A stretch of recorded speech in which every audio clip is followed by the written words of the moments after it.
नमस्कार, मैं हिमांशु मिश्रा और आप देख रहे हैं द इनसाइड स्टोरी। सबसे पहले 77वें स्वतंत्रता दिवस की आप सभी को शुभकामनाएं। एक तरफ देश आजादी का जश्न मना रहा है तो दूसरी तरफ महाराष्ट्र में सियासत अपने चरम पर है, क्योंकि वहां पर शरद पवार और अजीत पवार की मुलाकात कुछ दिन पहले हुई है, जिसने एमवीए की यानी कि जो इंडिया गठबंधन है उसकी टेंशन बढ़ा दी है। अब ये टेंशन कैसे बढ़ी है, क्या चल रहा है इनसाइड में, जानने की कोशिश करेंगे। डॉक्टर संजीव त्रिवेदी जी वरिष्ठ पत्रकार हमारे पीछे। संजीव जी, चाचा भतीजे की मुलाकात ने ये टेंशन कैसे बढ़ा दी है और अब ये जो प्लान बी की बात हो रही है वो क्या है? सबसे पहले तो हिमांशु, आपको और सभी दर्शकों को 77वें स्वतंत्रता दिवस की शुभकामनाएं। आज तो प्रधानमंत्री ने घोषणा भी कर दी है कि अगले साल 2024 में भी गौरव गाथा लेकर लाल किले से वही भाषण देंगे, वो आश्वस्त है। हालांकि 2018 में ऐसा उन्होंने नहीं कहा था। हाँ, उस वक्त भी वो चुनाव में जाने वाले थे।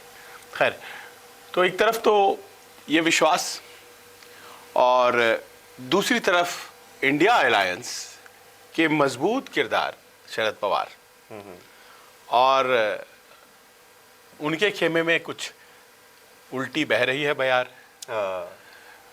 तो आप देखिए कि शुक्रवार की जो बैठक हुई, उस बैठक के बाद पुणे में ये बैठक हुई है, गुपचुप बैठक जो अब गुपचुप नहीं रही। उसके बाद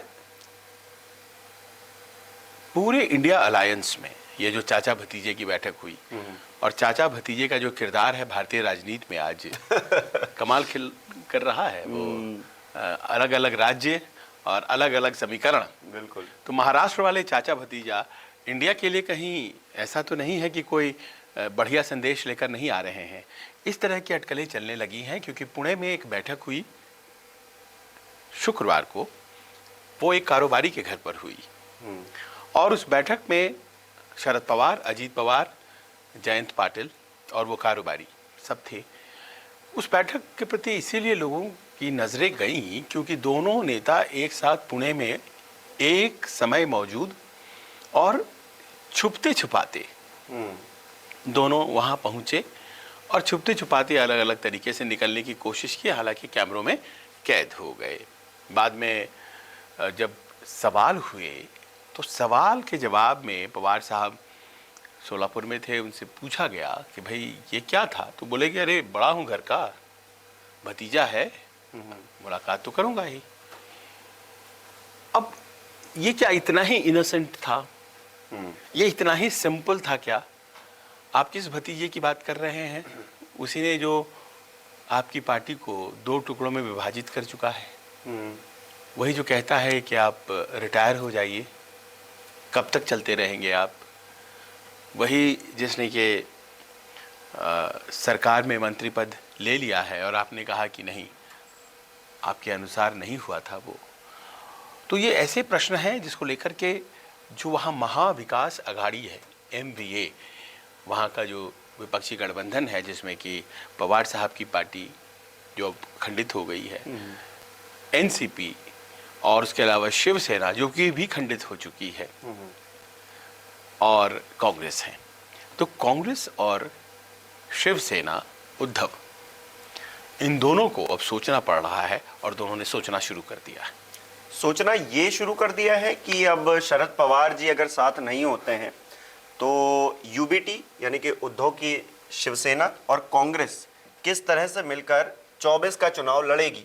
क्या इस पर भी मंथन होना शुरू हो गया है? क्योंकि खबरें तो यहीं आ रही हैं, कई बैठकें भी हो चुकी। हाँ, देखिए, इसकी पृष्ठभूमि में हम जाएं उसके पहले आपको हम बताएं कि बुधवार को एक बैठक भी होनी है, आज मंगलवार है, और सभी 48 जो चुनाव क्षेत्र हैं लोकसभा के महाराष्ट्र में, तो कांग्रेस ने उन सभी पर अपने ऑब्जर्वर्स भेजे और वहाँ से रिपोर्ट फीडबैक मंगवाई कि कहीं ऐसा तो नहीं है कि एक प्लान भी बनाना पड़ेगा। और कल उनकी बैठक भी होने जा रही है मुंबई में, राज्य कांग्रेस के कोर ग्रुप की, जिसमें कि वो तय करेंगे कि अगर ऐसी स्थिति आती है जिसमें कि पवार साहब उधर चले जाते हैं तो फिर उस स्थिति में हम कैसे फाइट करेंगे। खास तौर पर वेस्टर्न महाराष्ट्र जो कि पवार साहब का गढ़ कहलाता है। तो वेस्टर्न महाराष्ट्र में जो मराठवाड़ा जिसे बोलते हैं उसमें क्या होगा, उसमें कैसे लड़ेंगे? आपको स्ट्रैटेजी तो बनानी पड़ेगी, समय बहुत कम है और अभी ऐसा हुआ नहीं है, इसीलिए ये कहना प्रीमेच्योर होगा। लेकिन अगर ऐसा हो जाता है तो ये एक धोखे की तरह होगा, क्योंकि पार्टी टूटी उद्धव की और वो लड़ते हुए नजर आते हैं। पार्टी टूटी पवार साहब की, वो लड़ते हुए नजर नहीं आते हैं। और कुछ और भी बातें हैं, जैसे कि ये पूरा सत्र बीत गया, जुलाई 17 से अगस्त 4 का महाविधानसभा का सत्र। उस सत्र में जो विधायकों की मौजूदगी होनी थी, सारे विधायक जाते हैं, जैसे यहाँ सारे सांसद जाते हैं किसी पार्टी के, बिल्कुल। एनसीपी वाले आए ही नहीं, क्योंकि आते तो पता चलता किस तरह, तो पता चल जाता कि वो इधर बैठे जिधर विपक्ष बैठा है, यानी कि पवार साहब का गुट, या इधर बैठे जिधर अजीत पवार बैठे हैं जो सरकार का गुट है, तो दिख जाता।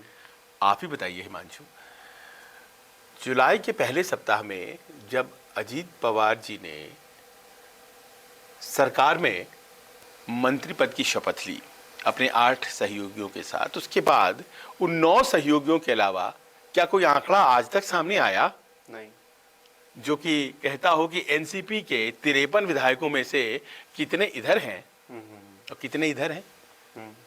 और पूरा का पूरा सेशन निकल गया, किसी को मांगना भी नहीं है, किसी को जानकारी चाहिए भी नहीं। ऐसा कैसे हो सकता है? Points to some marriage of convenience, कुछ है जो हो रहा है।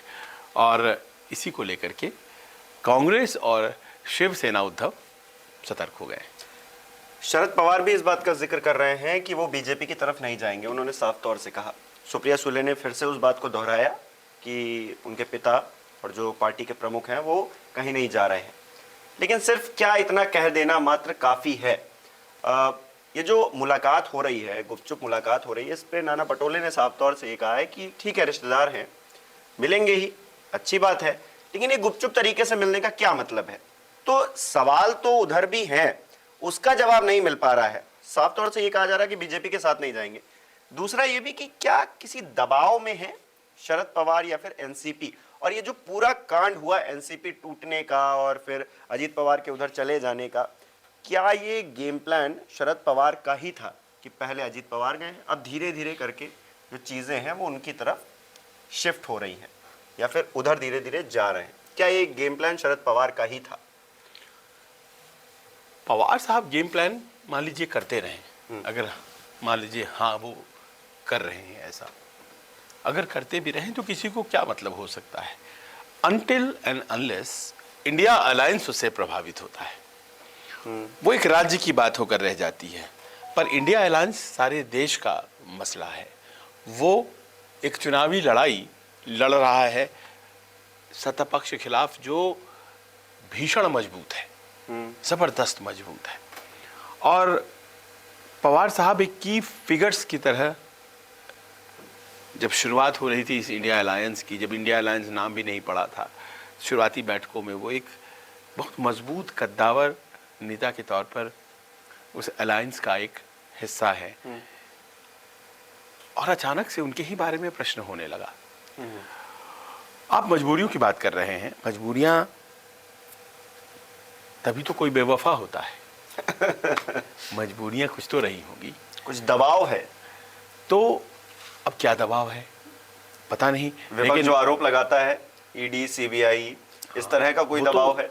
वो तो देखिए, प्रधानमंत्री ने जिन पर आरोप लगाया अपनी अमेरिका यात्रा से लौटने के बाद, नेचुरली करप्ट पार्टी, और वो 3 दिन बाद वो ये विपक्ष वाले आरोप लगाते हैं कि वो बीजेपी में चले आए, वॉशिंग मशीन में हाँ तो हो गई उनकी धुलाई। हाँ तो वो उस तरह से।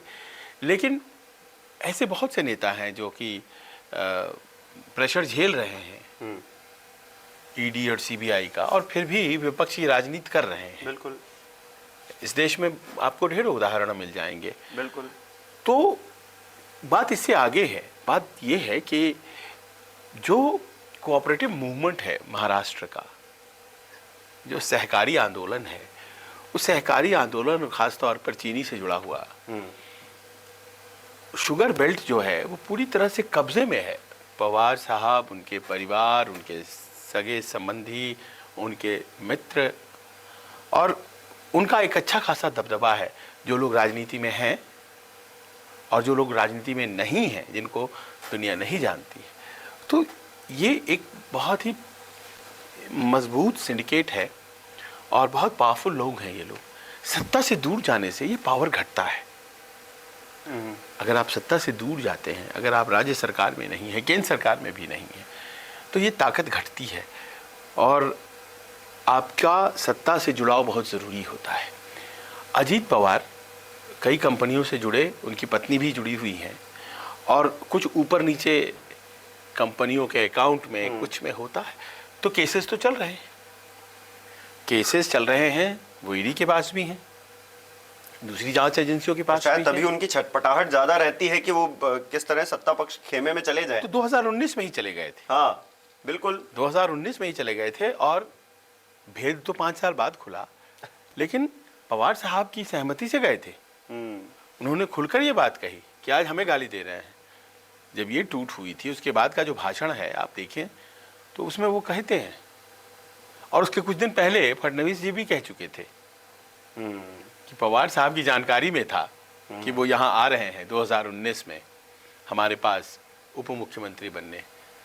लेकिन उसके बाद अचानक पवार साहब को लगा जैसे कि वो सब कुछ उनकी राजनीति उलट पुलट हो जाएगी, और नॉन बीजेपी पॉलिटिक्स के ध्रुव रहे हैं महाराष्ट्र में, तो उन्होंने फिर पलटी खाई और एमवीए बना, और एमवीए ने शासन किया, और फिर कुछ दिन जो शासन चला वो जून 2022 में टूटा, जब वो पूरा गुवाहाटी कांड हुआ, जब एकनाथ शिंदे बगावत कर गए।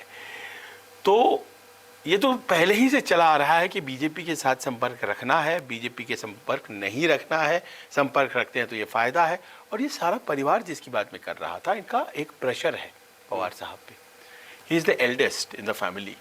सब कह रहे हैं उनको कि साहब मान जाइए, आप आइडियोलॉजिकल कर रहे हैं, लेकिन यहाँ पर तो पूरा कुनबा है ना, तो उनके ऊपर प्रेशर है, इस बात को एक्नॉलेज करना पड़ेगा आपको। अजीत पवार पर भी प्रेशर है, और सब कुनबे को एक बाकायदा सोचे 50 सालों से जिसका सरपरस्त सियासत में हो, तो वो परिवार कितना मजबूत हो चुका होगा। और अगर वो पावर से दूर हो जाता है पवार फैमिली, तो कितनी दिक्कतें आने जा रही हैं। लोग लड़ना नहीं चाह रहे हैं क्योंकि उन्हें लगता है इस लड़ाई का कोई फायदा नहीं है उनके परिवार में। और उस पृष्ठभूमि में इस बैठक को देखिए जो शुक्रवार को हुई है पुणे में अजीत पवार और शरद पवार के बीच में। पवार साहब की स्थिति को इस बैठक ने थोड़ा सा हिला दिया है, और एक जो विश्वसनीयता उनके प्रति थी इंडिया अलायंस के नेताओं में, लालू हों, नीतीश हों, यहाँ तक कि राहुल गांधी हों, क्योंकि महाराष्ट्र यूनिट ने राहुल गांधी से बात की है और बोला कि साहब ऐसी ऐसी बातें हैं। उन्होंने कोई प्रतिक्रिया नहीं दी, लेकिन उनके मन में बात तो चली गई कि कुछ है जो हम जानते नहीं है, कुछ तो पर्दादारी है। इसीलिए सतर्क अभी से हो गया है जो एमबीए गुट है, जिसमें शरद पवार भी शामिल हैं। अभी तक तो शामिल बता रहे हैं सार्वजनिक तौर पर, और कल को पता नहीं क्या हो। लेकिन एक होती है स्थिति, सक्रिय तौर पे आप समर्थन करते हैं या विरोध करते हैं, एक है कि आप निष्क्रिय होते चले जाते हैं। तो शरद पवार का इंडिया अलायंस के अगर उसमें देखूं तो शरद पवार का निष्क्रिय राजनीति की तरफ जाना इस तरह से, या फिर झुकाव जो है उधर दूसरी तरफ चले जाना, इंडिया अलायंस के लिए कितना खतरनाक है, या फिर किस तरह से देखा जाए इसे? आपके इस प्रश्न पर आते हैं, उसके पहले पवार साहब की पृष्ठभूमि जान लीजिए और वो क्या करने जा रहे हैं ये समझ लीजिए। क्योंकि 48 सीटों का मामला है, महाराष्ट्र है, और पवार एक फैक्टर तो हैं। पवार साहब की जो राजनीति है वो तब परवान चढ़ी है जब वो कांग्रेस से दूर हुए हैं। अच्छा, इंडिया अलायंस में तो उन्हें साथ रहना पड़ेगा ना, पर मैं कह रहा हूं उससे उलट, तब उनकी राजनीति परवान चढ़ी है जब वो कांग्रेस से दूर होते हैं। 1978 में कांग्रेस यू थी, वही मेन पार्टी थी, टूट गए। कांग्रेस यू का शासन था, उसमें मंत्री थे, टूट गए, और कुछ अपने समर्थकों को साथ लेकर के जनता पार्टी से मिल गए, और मात्र 36 साल की उम्र में महाराष्ट्र के मुख्यमंत्री बन गए 1978 में। आप सोचिए, हम लोग 2023 में बात कर रहे हैं, 1978 में ही उन्होंने पहला खेल कर दिया था। आप जो एनसीपी का गठन है, एनसीपी का जो गठन है, उस एनसीपी के गठन को ही देखिए। बीच में बहुत सी कहानियां हैं और वो कानून व्यवस्था से भी जुड़ी हुई, उसमें नहीं जाते हैं, अंडरवर्ल्ड वगैरह वगैरह, छोड़िए उन बातों को। लेकिन एनसीपी का जो गठन है वो 1998 में फॉरेन ओरिजिन सोनिया गांधी उस इश्यू पर होता है और पार्टी नई बन जाती है। किसी को दिक्कत नहीं हो रही थी सोनिया गांधी के फॉरेन ओरिजिन को लेकर के, इन्होंने उठाया सवाल को उठाया, और बीजेपी ने भी उस वक्त तक नहीं उठाया फॉरेन ओरिजिन का इशू, कभी नहीं उठाया बीजेपी ने, लेकिन इन्होंने उठाया और संगमा और तारिक अनवर के साथ अलग हो गए। ठीक 1 साल बाद चुनाव हुए महाराष्ट्र में चुनाव हुए, राज्य सरकार बनाने की जरूरत पड़ी, कांग्रेस के पास बहुमत नहीं था, जुड़ गए। एनसीपी बनाई थी 1 साल पहले, कुछ सीटें आई थी, दोनों मिलकर के सरकार बना दिए। आप देखिए, कांग्रेस से अलग हुए और कांग्रेस के साथ भी जुड़ गए। अब देखिए फिर सरकार में आ गए महाराष्ट्र में। मनमोहन सिंह की दोनों सरकारें 2004 से 2009, 2009 से 2014, दोनों में पवार साहब टॉप के मंत्री, एग्रीकल्चर मिनिस्टर, बड़े नेता, यूपीए अलायंस के बने रहे, बावजूद इसके कि 4 ही साल पहले फॉरेन ओरिजिन के इशू पर सोनिया गांधी से अलग हुए थे और यूपीए की सर्वे सर्वा थी सोनिया गांधी।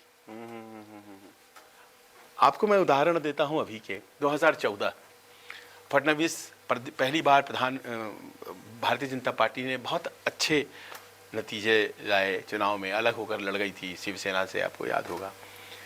अब बहुमत की ज़रूरत है, बहुमत था नहीं, फडणवीस पहली बार जो सरकार में आ रहे थे, बहुमत था नहीं, तो कैसे साबित हो बहुमत?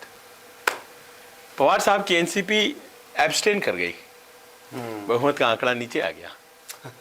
तो कैसे हेल्प वो करते हैं आप जाने दीजिए। 2018 में रफाल के सवाल पर राहुल गांधी लगातार लड़ रहे थे, उन्होंने नहीं लड़ा, उन्होंने बीजेपी को इसके ऊपर अटैक नहीं किया, वो नहीं कन्विंस थे राहुल गांधी के।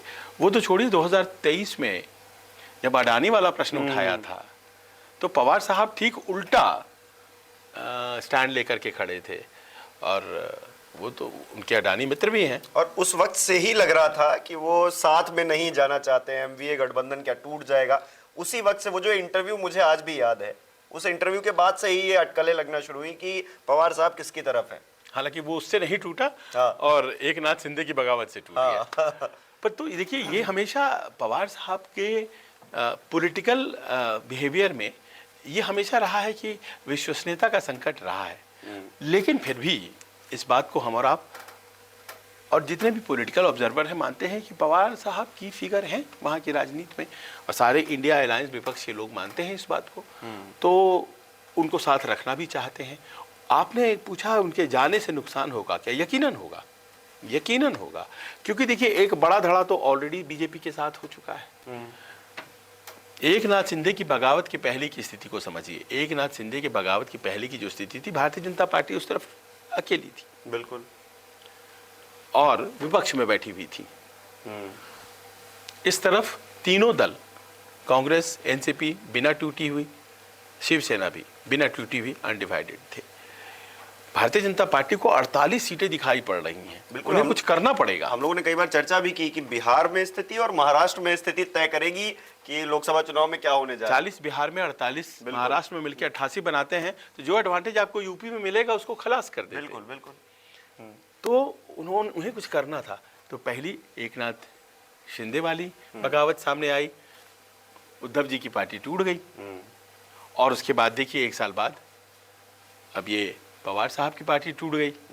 अब आज की तारीख में बचे हुए टुकड़े जो हैं वो छोटे हैं, और बीजेपी की तरफ जो गए हैं वो बड़े हैं। 40 एमएलए लेकर के वो गए हैं एक नाथ शिंदे, और दूसरा 40 के आसपास का ब्लॉक जो है, उनके भी 55 या 53 थे, इनके भी 55 या 53 ही हैं, तो वो अब लेके अजीत पवार चले गए हैं। अब उनकी स्थिति बहुत मजबूत हो गई है, तो पासा पलट गया है। तो पासा तो पलट गया है।